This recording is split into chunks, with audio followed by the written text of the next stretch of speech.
नमस्कार, good morning. मैं doctor Vipin Kumar Pathak, physiotherapist from Awadh physiotherapy centre, Indira Nagar, Lucknow. आज हम लोग हेमिप्लेजिक पेशेंट पे, जो पैरालिटिक पेशेंट होते हैं पोस्ट स्ट्रोक, उनकी कुछ एक्सरसाइजेज जो है हम आपको बताएंगे, दिखाएंगे, जो आप अपने घर पे रह के करके और अपने पेशेंट को काफ़ी हद तक ठीक कर सकते हैं। और उनको आप डेली फॉलोअप करें, स्ट्रेंथ मेंटेन हो सकती है, पेशेंट वॉक के लिए एबल हो सकता है और विदाउट एनी सपोर्ट धीरे धीरे वो अपने खुद के पैरों पे चल सकता है। तो आइए आपको स्टेप बाय स्टेप एक एक एक्सरसाइज इंट्रोड्यूस करते चलेंगे। उसके लिए कुछ चीज़ों की ज़रूरत पड़ती है, जैसे एक पतला रॉड या घर पे आके कोई केन हो, थेरा बैंड हम लोग यूज़ करते हैं, इलास्टिक बैंड यूज़ करते हैं, बॉल या पिलो या टॉवेल। इन छोटी छोटी घर की चीज़ों को इकट्ठा करके आप उनको एक अच्छी एक्सरसाइज करा सकते हैं। तो हम लोग एक एक एक्सरसाइज को इंट्रोड्यूस करते चलेंगे। एक हाथ दूसरे हाथ से, जो अफेक्टेड हैंड है उसको हाथ को जोड़ लेंगे और धीरे धीरे उसको ऊपर उठाएंगे और पीछे की तरफ ले जाएंगे। पेशेंट की जितनी कैपेसिटी हो धीरे धीरे उसको ऊपर ले जाते रहेंगे और ओवरहेड मूवमेंट तक करेंगे और फिर धीरे धीरे वापस उसको पेट तक ले आएंगे।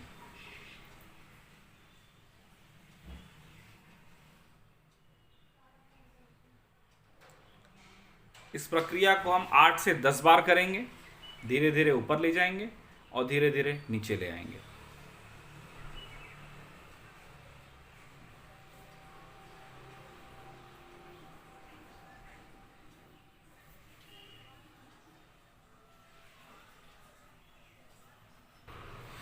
दूसरी एक्सरसाइज, हम कोई रॉड या कोई केन जो हाथ में ग्रिप हो सके, जो हाथ में पकड़ी जा सके।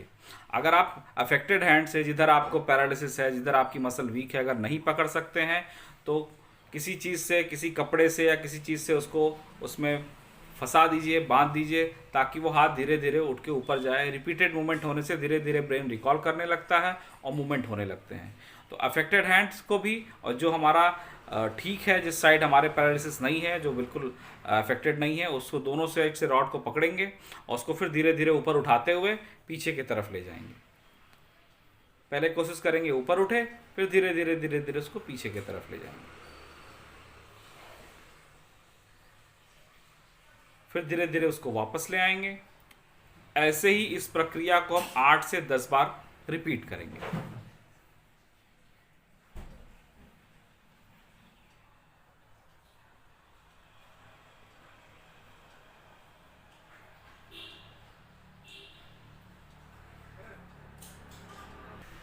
तीसरी एक्सरसाइज, हम हाथ को क्लिंच करके साइड बाय साइड चलाएंगे, बॉडी के तिरछा एक कोने से दूसरे साइड तक ले जाएंगे, फिर दूसरे साइड ले जाएंगे, फिर दूसरे तक ले जाएंगे, फिर उसको अपोजिट डायरेक्शन में ले आएंगे।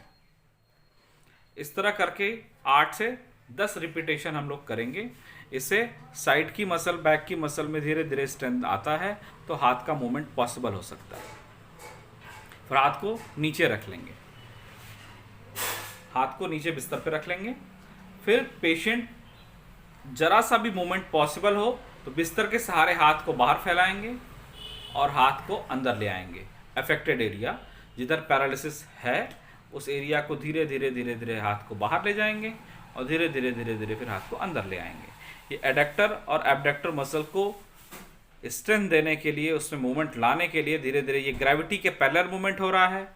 यही प्रक्रिया हम बैठ के भी दोहराते हैं, लेकिन वो ग्रेविटी के अगेंस्ट हो जाती है, तो उसमें स्ट्रेंथ ज़्यादा चाहिए होती है, उसमें आपको काफ़ी ताकत होनी चाहिए। तो अभी हम पहले मेंटेन करने के लिए स्ट्रेंथ को, सबसे पहले हम ग्रेविटी के पैरेलल बिस्तर के सारे हाथ को अंदर खिलाएंगे, हाथ को बाहर ले जाएंगे। फिर नेक्स्ट एक्सरसाइज, हम किसी की मदद से, या घर में कोई मेंबर हो या थेरेपी सेंटर में हो आप, तो एक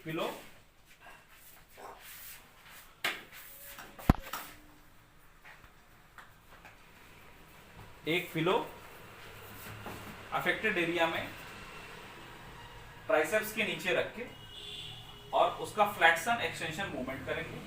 इससे ट्राइसेप्स और बाइसेप्स में धीरे धीरे स्ट्रेंथ आएगी, उसका स्टिफनेस रिलीज होगी और पेशेंट का मूवमेंट पॉसिबल होने लगता है। ये चीज़ें हम घर पे कर सकते हैं। आप पिलो रख सकते हैं, आप टॉवेल रख सकते हैं, इसको रख के धीरे धीरे फ्लेक्शन और एक्सटेंशन करने से मूवमेंट धीरे धीरे पॉसिबल हो जाते हैं। अब नेक्स्ट एक्सरसाइज हम प्रोन पोजीशन में करेंगे।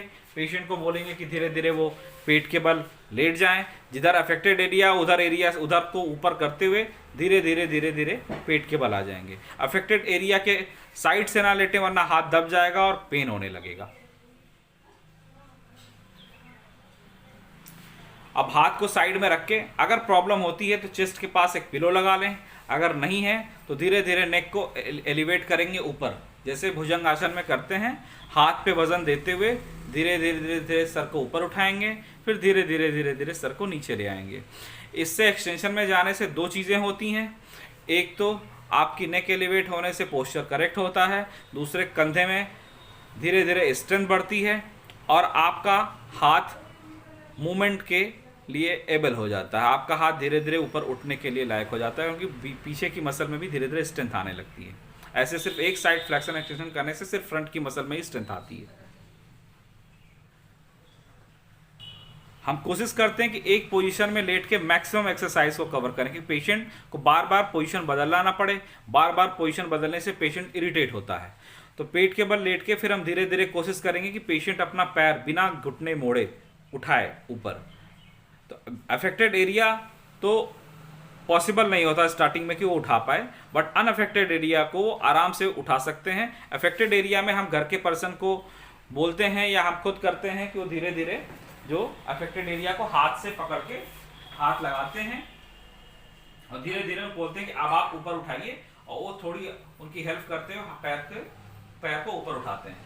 तो धीरे धीरे ये एक्सटेंशन, पैर को चलने में आसानी होने लगती है, ताकि पैर पेशेंट फिर बैक की मसल स्ट्रेंथ रहेगी तो उठाने लगेगा। नेक्स्ट एक्सरसाइज हम सुपाइन पोजीशन में करेंगे, यानी सीधे लेट के दोनों घुटनों को मोड़ लेंगे। दोनों घुटनों को मोड़ लेते हैं। स्टार्टिंग में पेशेंट का पैर आगे निकल जाता है तो किसी से कहते हैं कि एंकल के पास होल्ड करके आप रखो, और पेशेंट को कहते हैं कि आप कमर उठाओ, अपने बैक को एलिवेट करो। धीरे धीरे वो होल्ड करते हैं। अफेक्टेड एरिया पैर बाहर आने लगता है, उसको हम होल्ड करके रखते हैं एंकल के पास से, और कहते हैं मैक्सिमम 5 सेकंड 10 सेकंड तक ऊपर रोकिए और धीरे धीरे कमर को नीचे ले आइए। अगर शुरुआती दौर में पेशेंट की स्ट्रेंथ नहीं है, कम है, तो कोशिश करते हैं कि सिर्फ ले जाइए और ले आइए, रोकने की जरूरत नहीं है। इस एक्सरसाइज के बाद इसको हम लोग ब्रीजिंग एक्सरसाइज बोलते हैं। फिर पेशेंट को बोलते हैं कोई बॉल नहीं है तो आप कोई कुशन या पिलो या टॉवेल को बीच में, दोनों घुटनों के बीच में रख दीजिए और पेशेंट से बोलिए उसको क्लिंच करें, उसको दबाए, उसको दबा के होल्ड करें। 5 सेकंड के बाद उसको रिलीज करें। ये प्रक्रिया 8 से 10 बार करते रहें। देन हम फिर इसके बाद करते हैं क्वाड्रिसेप्स एक्सरसाइज। उसके लिए भी हम बॉल या पिलो का इस्तेमाल कर सकते हैं। आपके पास बॉल अगर नहीं है कोई बात नहीं, आप ये काम पिलो लगा के कर सकते हैं। हमारे पास बॉल है इसलिए हम आपको बॉल से करके दिखा रहे हैं। आप घुटने के नीचे रखिए, पेशेंट को बोलिए घुटने से बॉल को दबाए और पंजे को ऊपर खींचे। अगर पंजा ना भी खींच पाए शुरुआती दौर में तो कोई बात नहीं। आपको कैसे पता चलेगा कि पेशेंट दबा रहा है या नहीं दबा रहा है? आप उनके थाई पे हाथ रखिए। अगर वो बॉल को या पिलो को प्रेस करेंगे तो ये मसल टाइट फील होगी आपको। अगर नहीं करेंगे तो इसमें कोई एक्शन हुआ मूवमेंट नहीं होगा, या आपको बिल्कुल ढीली मिलेगी। आप उनसे बार बार कहते रहिए कि कोशिश करिए। अगर पेशेंट नहीं कर पाता है तो आप अपना हाथ रख के धीरे धीरे खुद उनके क्वाड्रिसेप्स का मूवमेंट कराएं, ताकि कम से कम स्ट्रेंथनिंग बढ़ेगी तो पेशेंट धीरे धीरे अपने आप करने लगेंगे। इसके बाद हम पेशेंट से कहते हैं कि वो खुद पैर को मोड़ें और फैलाएं, एक एक करके पैर को मोड़ें और फैलाएं। कभी कभी पेशेंट में कोऑर्डिनेशन नहीं होता तो पैर बाहर से आता है, पैर का कोई डायरेक्शन ऑफ मूवमेंट नहीं होता, बट उससे घबराने की जरूरत नहीं है, धीरे धीरे मूवमेंट पॉसिबल हो जाएगा। नेक्स्ट फिर हम पेशेंट से कहते हैं कि जैसे हाथ को बोला था कि ग्रेविटी के पैरेलल पैर को बाहर लाएं, पैर को अंदर ले जाएं।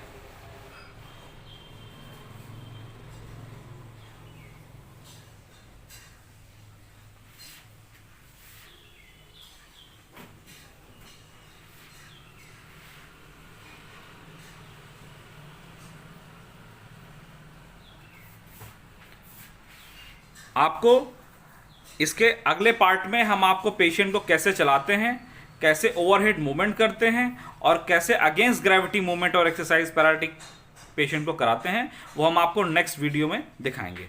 Thank you.